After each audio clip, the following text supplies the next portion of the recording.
এটা তো আমি বলতে পারবো না। এটা তো বিএনপি সরকার এবং বিএনপি সরকারের যে আহ, আহ, আইন আহ, মন্ত্রণালয় আছে তারাই বলতে পারবে।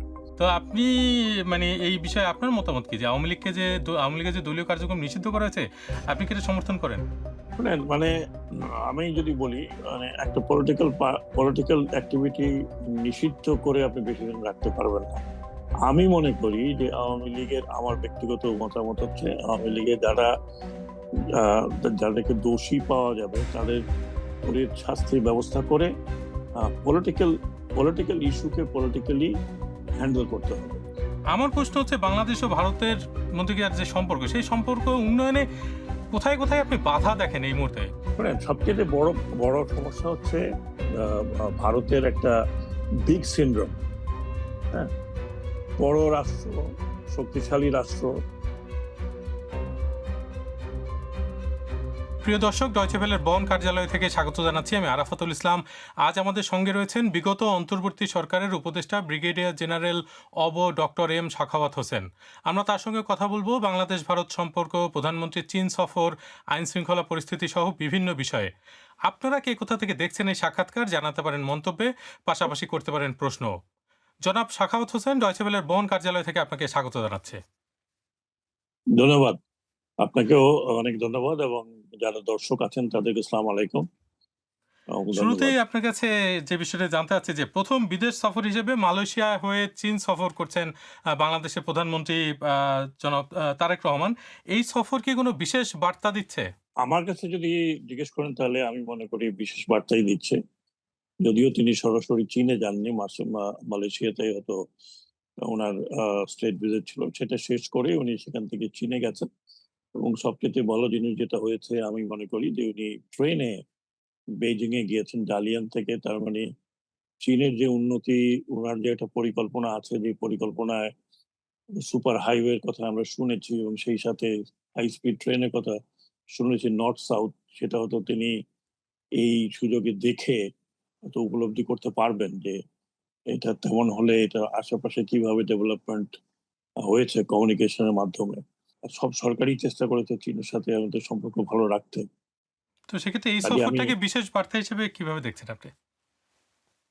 আমি বিশেষ বার্তা বলবো না, এটা বিশেষ বার্তা বললে আবার একটু জিও পলিটিক্যাল অন্যরকম বিষয় হতে পারে। কারণ আপনি জানেন যে এখন উপমহাদেশের সম্পূর্ণ জিও পলিটিক্স পরিবর্তন হয়ে যাচ্ছে।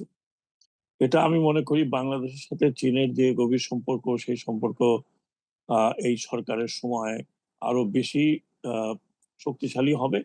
এবং চীনের যে বিআরআই প্রকল্পগুলো যেগুলো মাঝখানে থমকে গিয়েছিল সেগুলো চালু হবে, চলমান হবে বলে আমি আশা করি। এবং সেটা দুই দেশেরই পক্ষে একটা শক্তিশালী বন্ধন সৃষ্টি হবে। চীনের ইনভেস্টমেন্ট এখানে আরো বাড়বে। এবং সেই ইনভেস্টমেন্টের যেটা আমাদের প্রয়োজন আছে, কারণ র্যাপিড যদি ডেভেলপমেন্ট করতে হয় তাহলে আমি যেটা মনে করি চীনের অনুকরণে আমাদের এটা র্যাপিড ডেভেলপমেন্ট, তাদের সহযোগিতা করতে হবে। সেই হিসাবে এটা ডেফিনেটলি একটা ডিফারেন্ট বার্তা। এখানে আমি মনে করি না কোনো প্রতিযোগিতার বিষয় আছে যে চীনের সাথে করলে পরে আর কারোর সাথে করা যাবে না, সেটা আমার মনে হয় না। কিন্তু এই সফর থেকে তো মানে এখন পর্যন্ত আপনি অর্জন আসলে কি দেখতে পাচ্ছেন? মানে আমরা দেখতে পাচ্ছি যে বাংলাদেশ ও চীনের মধ্যে ১৩টি সমঝোতা স্মারক শুধুমাত্র স্বাক্ষর হয়েছে, এবং তিস্তা নদী সমন্বিত ব্যবস্থাপনা ও পুনরুদ্ধার প্রকল্প যেটা ছিল, সেটা নিয়েও শুধু আলোচনা হয়েছে, কিন্তু কোনো রকম চুক্তি বা সমঝোতা ওটা নিয়ে আমরা দেখতে পাচ্ছি না। আপনি কি এরকম বিশেষ কোনো অর্জন দেখতে পাচ্ছেন এই সফর থেকে এখন না, অবধি? এমওইউ এমওইউ সমঝোতা স্মারক হতেই পারে। সমঝোতা স্মারক মানে নয় যে আপনার সবকিছু পাওয়া গেল। প্রথম অর্জন হচ্ছে যে এই এই সরকারের প্রথম সরকার প্রধানের প্রথম একটা সফর, একটা আহ, একটা পরাশক্তির সাথে এটা। এবং আঞ্চলিক পরাশক্তি, আমি বলবো আঞ্চলিক পরাশক্তি মানে এশিয়ান একটা বড় কান্ট্রি। এবং আপনার মনে মনে রাখা মনে আছে নিশ্চয়ই, শিপেং যখন এসেছিলেন বাংলাদেশে তখন $25 বিলিয়ন একটা বিআরআই কতগুলো প্রকল্প দিয়ে যাওয়া হচ্ছে, যেগুলো স্লো ডাউন হয়েছিল মাঝখানে। তো আমি মনে করি এই সফরের মাধ্যমে যেটা হবে দুটো জিনিস হতে পারে। আমি যদিও এখন পর্যন্ত বড় ধরনের কোনো চুক্তি হয়েছে কিনা সেটা এখনো পরিষ্কার নয়, যদি তিস্তা পানি সংরক্ষণ চুক্তি হয় তাহলে এটা একটা বড় ধরনের চুক্তি হবে। আরেকটা আমি কিছুক্ষণ আগে পড়লাম, সেটা এখন পর্যন্ত পরিষ্কার হচ্ছে না। সেটা হচ্ছে একটা কানেক্টিভিটি মিয়ানমার হয়ে চীন পর্যন্ত।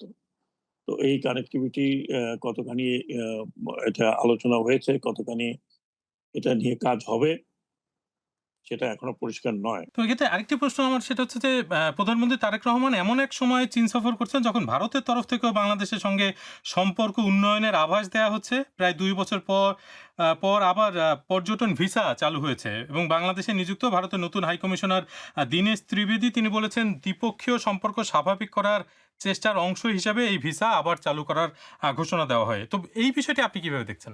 এটা একটা ইতিবাচক বিষয়। এটা উইন-উইন সিচুয়েশন আমি বলব।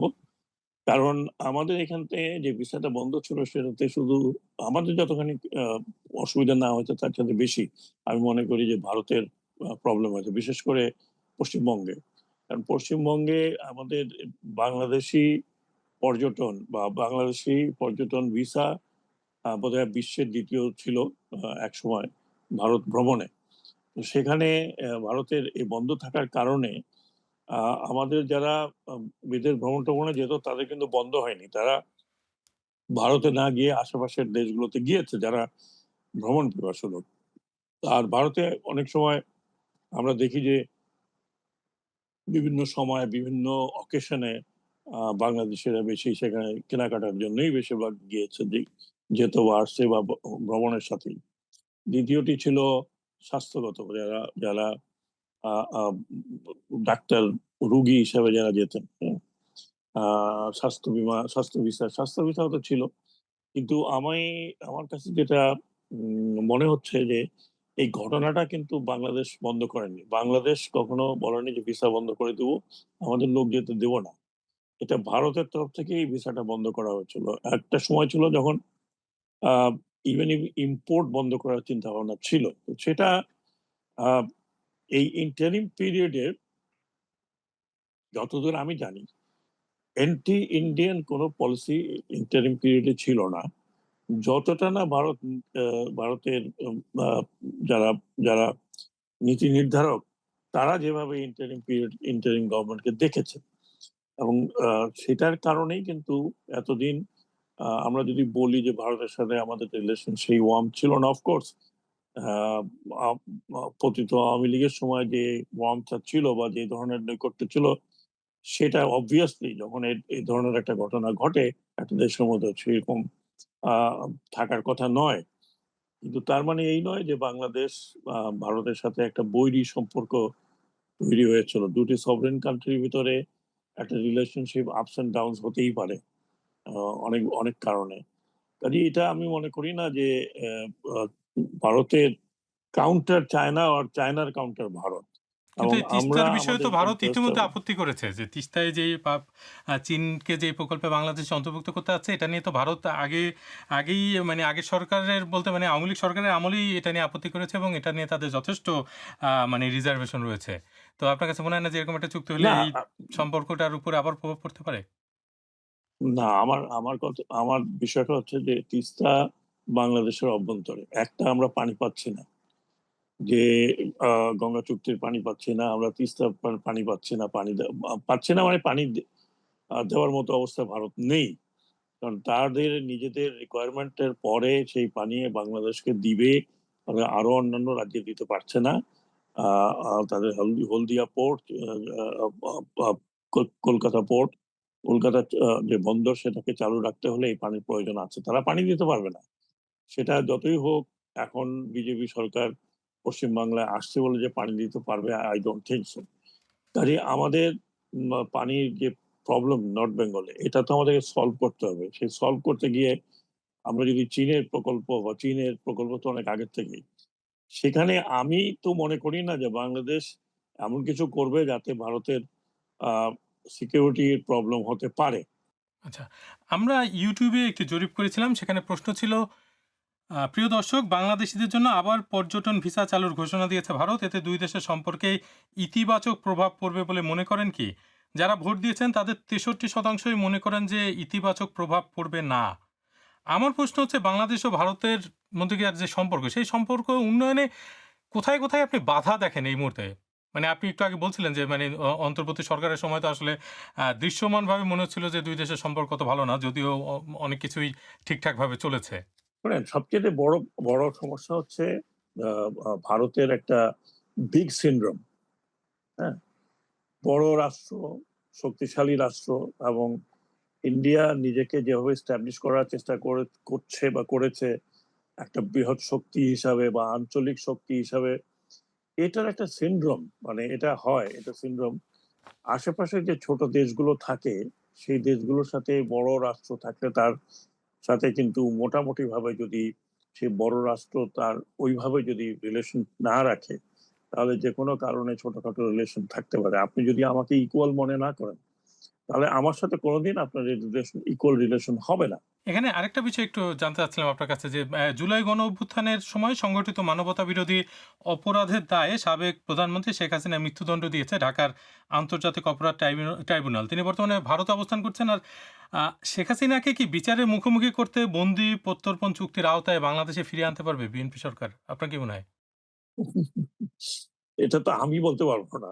এটা তো বিএনপি সরকার এবং বিএনপি সরকারের যে আহ, আহ, আইন আহ, মন্ত্রণালয় আছে তারাই বলতে পারবেন। তবে হ্যাঁ, যে জুলাই অভ্যুত্থানে যে যা ঘটেছে তার জন্য আহ, যে দলটি দায়ী ছিল, আমি দল দায়ী না হলেও আমি বলবো যে দলের শীর্ষ পর্যায়ে যারা দায়ী ছিল তাদেরকে একটা জবাবদিহির মধ্যে আনতেই হবে। আদারওয়াইজ বাংলাদেশের এই যে অভ্যুত্থানটি ঘটেছে, এত রক্তপাত হয়েছে, কারা দোষী কারা দোষী না সেটা আদালত বলবে, কিন্তু দোষী তো অনেকেই আছে, এবং অনেকে দোষী না থাকলে তারা দেশান্তরী হবে কেন? কিন্তু দেশ এই যে থেকে দলের কথা পালিয়ে আপনি গিয়ে। যেটা বললেন যে আপনার অন্তর্বর্তী সরকারের সময় তো দলের কার্যক্রম নিষিদ্ধ করা হয়েছিল এবং বিএনপি সরকারও সেটা বহাল রেখেছে। তো আপনি মানে এই বিষয়ে আপনার মতামত কি? যে আওয়ামী লীগের যে দলীয় কার্যক্রম নিষিদ্ধ করা হয়েছে, আপনি কি এটা সমর্থন করেন? শুনেন, মানে আমি যদি বলি, মানে একটা পলিটিক্যাল অ্যাক্টিভিটি নিষিদ্ধ করে আপনি বেশি দিন রাখতে পারবেন না। আমি মনে করি যে আওয়ামী লীগের, আমার ব্যক্তিগত মতামত হচ্ছে, আওয়ামী লীগের যারা আহ, যাদেরকে দোষী পাওয়া যাবে তাদের তড়িৎ শাস্তির ব্যবস্থা করে পলিটিক্যাল পলিটিক্যাল ইস্যুকে পলিটিক্যালি হ্যান্ডেল করতে হবে, এটা আমি মনে করি। কিন্তু একটি কথা তো পরিষ্কার, যে আমি কেন, সবাই একই কথা বলবে, যে আওয়ামী লীগ যে অন্যায়গুলো করেছে তার জন্য কিন্তু আজ পর্যন্ত আওয়ামী লীগের কেউই আহ আহ, দেশবাসীর কাছে ক্ষমাও চায়নি, বলেও নি যে তারা অন্যায় করেছিল। এই অন্যায়ের জন্য যারা দায়ী তাদেরকে এই দল ডেফিনেটলি আপনার উইল টেক ইনটু অ্যাকাউন্ট। সেটা কিন্তু না হওয়া পর্যন্ত আমার মনে হয় না যে আপনি অতি সত্বর আপনি যে প্রশ্নটা আমাকে করেছেন তার উত্তর পাওয়া যাবে। কিন্তু বাংলাদেশে তো এই ক্ষমা চাওয়ার সংস্কৃতিও নেই। অতীতে আমরা তো দেখেছি যে ৭১ এ যে মানবতা বিরোধী অপরাধের ঘটনা ঘটেছে, সেজন্য তো জামায়াতে ইসলামী আনুষ্ঠানিকভাবে কখনো ক্ষমা চায়নি। তারা নানাভাবে বলে যে আমরা হ্যাঁ করে থাকলে এই হয়েছে, সেই হয়েছে। কিন্তু ক্ষমা চাওয়ার বিষয়টা তো হয়নি এবং অনেক বিশ্লেষকরা এটাও মনে করেন যে ক্ষমা চাইলে বোধহয় ওই দলের রাজনীতি ওখানেই শেষ হয়ে যাবে। তা আপনার কাছে কি মনে হয় যে এই ধারণাটা ঠিক? না, বিশ্বে অনেক ঘটনা ঘটেছে যে জন্য কি মানুষ ক্ষমা চায়নি। আপনি যখন ইন্দিরা গান্ধী, আহ, যদি আমি একটা ইমিডিয়েট এক্সাম্পল মনে আসে, ইন্দিরা গান্ধীকে যখন 6 বছরের জন্য রাজনীতি থেকে বিমুখ রাখলো, তারপরে এমার্জেন্সি হলো, এমার্জেন্সি করলেন, এমার্জেন্সির পরে যেভাবে আহ, কংগ্রেসের যে যে অবস্থা হয়েছিল সেখান থেকে পরবর্তী পর্যায়ে এখন পর্যন্ত তারা ঠিক উঠে আসতে পারেনি। ইন্দিরা গান্ধী ক্ষমা চায়নি জনগণের কাছে। তো আপনি যে অন্যায়গুলো, ওখানে তো ওইরকম অন্যায় হয়নি, এখানে তো কতদিনের কথা, এখনো তো অনেকে সে দাগ মুছেনি, তারা ক্ষমা করবে? 71 সালে যেটা হয়েছিল তারা এখন পর্যন্ত কি মানুষ ভুলে গেছে? হয়তো জেনারেশন চেঞ্জ হয়ে গেছে, কিন্তু তো বলেনি। তো যেই কারণে আপনার একটা পলিটিক্যাল পার্টি একটা স্বাধীন দেশে আহ, আহ, তারা শাসন করতে এসে যেই ধরনের ব্রুটালিটি যেটা করেছে, সেটার জন্য যদি তারা না পাস্তায় এবং সেইখানে তারা পলিটিক্স করতে আসে, তাহলে তো তাদেরকে ওই ধরনের চড়াই উতরাইয়ের মধ্যে দিয়ে যেতে হবে, যেটার এক্সাম্পল আপনি এখন দিলেন। ওই সময় যে যে দলের কথা বলা হয় জড়িত ছিল তারা কতখানি চড়াই উৎসাহের মধ্যে দিয়ে গত 50 বছরে গেছে। তো তাহলে আমি মনে করি যে আহ, যে দলটির কথা বলেছেন তাকেও they have to wait for 50 years. তাহলে হ্যাঁ?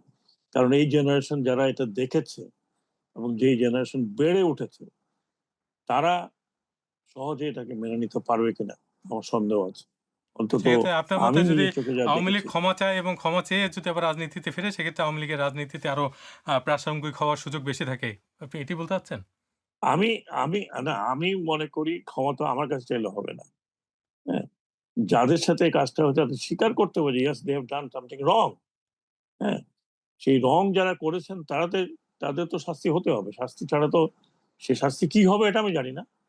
কিন্তু শাস্তি হতে হবে এবং আজ পর্যন্ত তো আওয়ামী লীগের কেউই বলে নাই যে আমরা ভুল করেছিলাম, আমরা অন্যায় করেছিলাম, we are responsible for what has happened in Bangladesh. আমি তো এটা বলি যে আওয়ামী লীগের কি অসুবিধা ছিল যদি নির্বাচনগুলো সঠিক মতো করে তারা রাজনীতিটা করতো, তাহলে আজকে দেশের এই অবস্থা। আমি বলি না যে মানে দেশে যে যে অবস্থার মধ্যে দিয়ে দেশটি গিয়েছে এখন পর্যন্ত যে অবস্থা, আমি মনে করি যে আমরা স্বাভাবিক হতে এখনো পারিনি। সেই জায়গায় তো এই অবস্থা হতো না। কারণ অন্যান্য দেশে কি ডেমোক্রেসি নেই? অন্যান্য দেশে কি এক পার্টি আরেক পার্টি বদল হয় না? নিশ্চয়ই হয়। কিন্তু সেটা প্রপার ওয়েতে না হয়ে যদি যেটা আমরা দেখেছি সেটার কারণেই তো এই ঘটনাগুলো ঘটেছে। নাহলে তো এই ঘটনাগুলো ঘটতো না। তাহলে তো এই আমি যখন চিন্তা করি যে আমাদের দেশে রাজনীতি করলেই মানে কি জেলে যেতে হবে নাকি? যে আমি একবার ক্ষমতায় ছিলাম তারপর আরেকজন ক্ষমতায় আসবে, সে সবাইকে ধরে নিয়ে জেলে দেবে। এইরকম রাজনীতি তো আমি ইভেন সাবকন্টিনেন্টে অতখানি নাই। আছে বাট এরকম না যে একেবারে আপনি 20,000 লোককে, একটা পার্টির 20,000 লোককে ধরে জেলের মধ্যে ঢুকাই দিলেন। 20,000 না হোক, 5,000, 10,000, 15,000। আজকে যারা আজকে যারা পার্লামেন্টে আছে এখানে প্রায় 90% people were in the jail. একজন দর্শক তিনি একটি প্রশ্ন করেছেন আপনাকে, তার নাম অন্নি ইসলাম। তিনি পেশায় চাকরিজীবী। স্যার, আপনার কাছে আমার প্রশ্ন, দেশের বর্তমান আইন শৃঙ্খলা পরিস্থিতি নিয়ে আপনার মূল্যায়নটা কি? দেখেন, আপনাকে দেখতে হবে আইন শৃঙ্খলা পরিস্থিতি কারা মেনটেন করে ল এনফোর্সিং এজেন্সিস। এবং আমরা যদি ল এনফোর্সিং এজেন্সিস কথা বলি, আমরা কিন্তু সামরিক বাহিনীকে এটার মধ্যে ঢুকাই না, যদিও আমরা ঢুকাই। কারণ সামরিক বাহিনী normally is not design as a law enforcing agencies. হ্যাঁ, সামরিক বাহিনীকে আনা হয় সাময়িক কাজে। যেখানে আমরা বলছি যে পুলিশ এবং পুলিশের যে অঙ্গ সংগঠনগুলো আছে, ম্যাক্সিমাম ম্যাক্সিমাম যদি আমি বলি যে আধা সামরিক বাহিনীও সর্বতভাবে আসে না, এদের মাঝে মধ্যে নিয়ে আসে। পুলিশ বাহিনীকে আপনি দেখতে হবে যে বিগত অনেকগুলো বছর, এক যুগেরও বেশি বা 15-16 বছর এটাকে কিভাবে ব্যবহার করা হয়েছে। আমি কিছুদিন তো ওই পুলিশ বাহিনীর সাথে জড়িত ছিলাম, আমি তাদের সাইকোলজিটা বুঝতে পেরেছিলাম। এবং সেই পুলিশ বাহিনীকে দিয়েই কিন্তু আপনি যে কাজটা হয়েছে আপনার 2024 সালে, এটা ম্যাক্সিমাম কিন্তু use of force by police ছিল।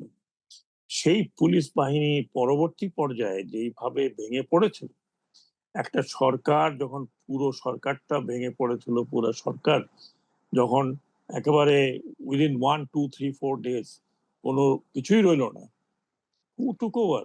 এরপর 5 তারিখ থেকে 8 তারিখ পর্যন্ত কে ছিল? সরকার তো ছিল না। এবং একটা গভর্নমেন্ট যখন পুরাটাই আপনার ডিসঅ্যাপিয়ার হয়ে যায়, তখন তার এই অঙ্গ সংগঠনগুলো, যেই অঙ্গগুলোকে ব্যবহার করা হয়েছিল, তাদের অবস্থা কি থাকে? কাজে আপনি যদি মনে করেন যে পুলিশ এই 2 বছর 3 বছরে রিঅর্গানাইজ হতে পেরেছে, এখন পর্যন্ত হয়নি আমার মতে। এবং এটার জন্য একটা স্পেশাল আপনার এফর্ট নিতে হবে। সেই এফর্টটা কিন্তু আমরা দেখছি না। আমরা যদি গতানুগতিক ভাবে পুলিশকে মনে করি যে রিঅর্গানাইজ করে তাকে আবার আগের জায়গায় ফিরিয়ে নিয়ে আসবো, সেটা আমার মনে হয় যে অত তাড়াতাড়ি সম্ভব না।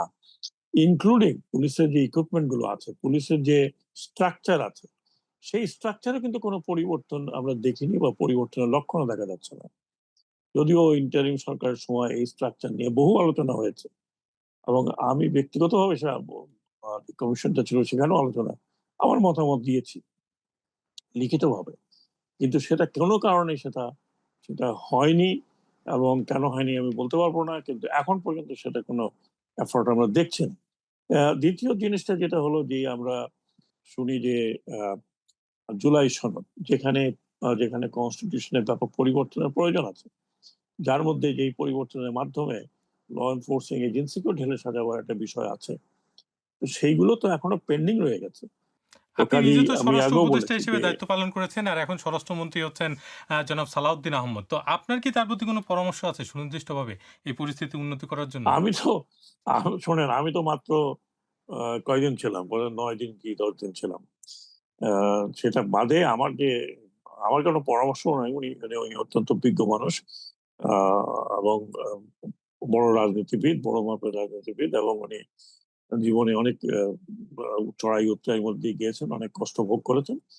ওনাকে উপদেশ দেওয়ার মতো কিছু নাই, বাট আমি এটুকু বলবো যে আমাদেরকে পুরো টোটাল সিস্টেমটাকে আবার নতুন করে দেখতে হবে, এবং এটাকে নতুন করে রিঅর্গানাইজ করার জন্য যদি প্রয়োজন হয়, তাহলে আমার মনে হয় যে একটা বিশেষজ্ঞ কমিটি তৈরি করে এটাকে করতে হবে। কিন্তু সবকিছুর জন্য যেটা দরকার সেটা হচ্ছে আপনার পলিটিক্যাল উইল। আপনি রাজনৈতিকভাবে এই বিষয়গুলোকে দেখবেন কি না, পলিটিক্যাল উইল আমি মনে করি যে এই সরকারের থাকা উচিত, কারণ তারা নিজেরা সাফার করেছে অনেকগুলো বছর, 15-16 বছর। কাজেই ভবিষ্যতে তারা যেন দেশ পরিচালনায় একটা ডিফারেন্ট মার্ক রেখে যেতে পারে, সেই জন্য আমার মনে হয় যে ওনাদের সব ধরনের পরামর্শ যার কাছ থেকে নেওয়া উচিত, নিয়ে সেগুলো পরীক্ষা নিরীক্ষা করে করা যেতে পারে। আরেকটা বিষয় একটু আপনার সাথে আলোচনা করতে চাচ্ছি। সেটা হচ্ছে যে আপনি শুরুতে অন্তর্বর্তী সরকারের স্বরাষ্ট্র উপদেষ্টা ছিলেন এবং তখন আপনার এক বক্তব্য ব্যাপক বিতর্ক সৃষ্টি করেছিল। আপনি বলেছিলেন কোট আনকোট, আমি ভিডিওতে দেখলাম একটা সিভিলিয়ান ছেলে 7.62 হাতি নিয়ে চলে গেছে। তার মানে এই রাইফেল আর ফেরত আসে নাই। আ এই যে বক্তব্য আপনার, যে একটা সিভিলিয়ান বলতে, এই সিভিলিয়ানটা আসলে আপনি কাকে ইঙ্গিত করেছিলেন তখন? আমি তো জানি না, আমি তো বলেছিলাম যে এটা এটা তদন্ত করা দরকার, যে কিভাবে এই রাইফেল গুলো আহ ইউনিফর্মের বাইরে গেছে। হ্যাঁ, কারণ এই রাইফেল গুলো তো ইউনিফর্মের হাতেই ছিল, যেমন পুলিশের হাতে ছিল। সেগুলো গেল কিভাবে? সেগুলো কি পুলিশের হাত থেকে ছিনতাই হয়েছে? সেগুলো কি থানা লুট হয়েছে ইতিমধ্যে? আমরা তো জানি না। তো আমি তো বলেছিলাম যে কেন গেল, কিভাবে গেল, এটা খতিয়ে দেখার দরকার আছে। তো আমি তো থাকলে হয়তো ডেফিনেটলি একটা ইনভেস্টিগেশন করে দেখতাম যে এরা কারা, এদের কাদের হাতে এই রাইফেল গুলো গিয়েছে। তো সেটা তো আমার বক্তব্য, আহ, এমন বিশাল বক্তব্য কি ছিল? সেটা তো ওই সময়ের জন্য যা পরিপ্রেক্ষিতে যেটা আমি দেখলাম বিভিন্ন ফুটেজে, তো আপনারা সে সমস্ত ফুটেজ দেখেছেন, অনেকেই দেখেছে। তো সেটা না জেনে আমি তো বলতে পারবো না যে এরা কারা, কাদের হাতে গেছে। এই এক একজন এক একটা বলবে, এরা অমুক, ওরা অমুক, তারা অমুক। ওই সময় ওই প্ল্যাটফর্মে দাঁড়িয়ে তো আমি বলতে পারতাম না যে অমুকে নিয়ে গেছে। হ্যাঁ, that was not proper. Investigation করলে বলতে পারতাম। আমি বাইরে গিয়ে যত তিনটা কথা বললেও তো আপনারা সেটাকে এত গুরুত্ব দেবেন না যে এই গুরুত্বটা আপনারা ওই কথাতে দিয়েছেন। এবং সো এটা রাজনৈতিক এটা দলগুলো এটাও দেখা গেছে যে এটাও বিভিন্নজন বিভিন্নভাবে এটা বিশ্লেষণ করেছে এবং মানে হ্যাঁ, আ এই যে পুরো একটা ব্যাপার যে ঘটলো, তো আপনার কাছে মনে হয়নি যে আসলে বিষয়টা আসলেই তদন্ত করা দরকার ছিল বা আরেকটু পরিষ্কার করা দরকার ছিল? আমি তো সময় পাইনি। আমি সময় পেয়েছি। আমি তো সময় পেলে একটা তদন্ত করে একটা পরিষ্কার করতে পারতাম যে কিভাবে কারা কিভাবে গিয়েছে এবং তার জন্য কি ব্যবস্থা নেওয়া যেতে পারে। হ্যাঁ, কারণ এগুলো প্রহিবিটেড বোর, এগুলো যাকে দেওয়ার কথা তার হাতে থাকার কথা, তার বাইরে যাবে কেন? আর উইদাউট ইউনিফর্ম তো এটা ইউজ করারও কথা না। আপনি যে ভিডিওটা দেখে জি, একথা বলেছিলেন, তো সেই ভিডিওটা কখনকার, জি। মানে কোন সময়ের, সেটা কি আপনার মনে আছে? যে সেটা কি ৫ই আগস্টের আগের না পরে, নাকি আপনি একটু আগে যেটা বললেন ৫ থেকে ৮ আগস্ট সেই সে সময়ের? মানে ওই ভিডিওটা আসলে কোন না, সময়ের ছিল? সেটাও যদি আপনার মনে থাকে না, সেটাও হয়তো কোনো ধারণা দিতে পারে। এই ভিডিওটা 5 আগস্টের আগে। 5th অগাস্ট পর্যন্ত, 5th অগাস্টেও কিছু অনেক মারাত্মক মারাত্মক ঘটনা ঘটেছে, স্নাইপার থেকে শুরু করে সব। 5 আগস্টের পরে কিন্তু হয়নি। 5 আগস্টের পরে তো সবই আপনার আর্মি টেক ওভার করলো, ইত্যাদি ইত্যাদি। গভর্নমেন্ট ফর্ম হলো 8 তারিখে। এই ঘটনাগুলো ঘটেছে 5 আগস্ট এবং তার আগে, ম্যাক্সিমাম মানে আপনি ম্যাক্সিমাম যে ভিডিওটা তার দেখেছিলেন আগের সেটা ৫ ঘটনাগুলো। আগস্টের আগের ভিডিও ছিল। আগের ভিডিও ছিল, আগের ভিডিও। আরেকটা বিকজ আমি বিষয় আমি একটু যাদেরকে দেখতে গেছি দে গট জি, জি আপনি শেষ জি। করুন, অসুবিধা নেই। এগুলো পুরানো তো আমার সব মনে নেই। আপনি কটা ভিডিও দেখেছিলেন এটা বেশিরভাগই মনে আছে? আমি কয়েকটা ভিডিও দেখেছি। তারপরে যখন আমি আমি যখন স্বরাষ্ট্র মন্ত্রণালয় ছেড়ে দিয়েছি তারপরেও কিন্তু আমি দেখেছি। হ্যাঁ? একদম লুঙ্গি পরে স্টিল হেলমেট মাথায়, হাতে রাইফেল। এরকম ভিডিও আমি দেখেছি। আ আপনিও দেখেছেন, আমিও দেখেছি। এগুলো তো ছড়িয়ে গেছিল পরে আরো।